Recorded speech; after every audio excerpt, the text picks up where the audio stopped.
So ngayon guys, maglalaro ako ng Roblox. Ang lalaroin ko po ay Grow the Garden.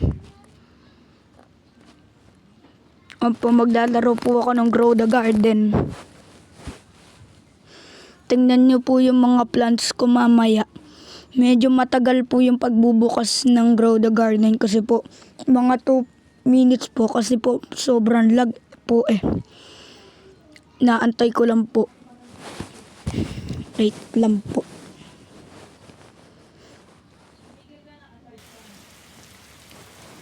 Medyo matagal po lang po itong Roblox. Kasi po sobrang lag. Mahina po ang signal. Sobrang tagal po. Mga 2 minutes. Ganun po. Ganun po ang tagal. Siguro po malapit na po yung magbubukas. Kung sino man po may Grow the Garden, pwede po ba ako makipag-trade sa inyo ng bee? Kahit fruit, ganun po.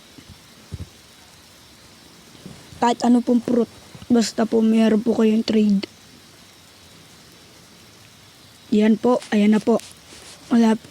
Nag-start na po ang aking game. Grow the Garden. Click. Ayan po. Tatalon po ako din. Ayan po yung frog ko. Medyo naglalag po. Lalagay ko po na sa story ko po. May owl po ako, blood owl po. Kung sino man po may gusto, i-trade yung blood owl ko. Yan po. Ayun na po, naglalaro na po ako dyan. Papakita ko po sa inyo ang aking plants. Ayan po yung mga carrots, strawberry, apple. Ito po yung mga mushroom ko. Meron po akong malaki doon. Meron po akong dragon fruit. Ayan po, cacao seed. Tapos ito po yung grape seed ko. Ayan po. Ayan po yung coconut seed ko nasa taas po. Ano po, titingin po ako ng seeds sa may seeds. Wala po, walang seed.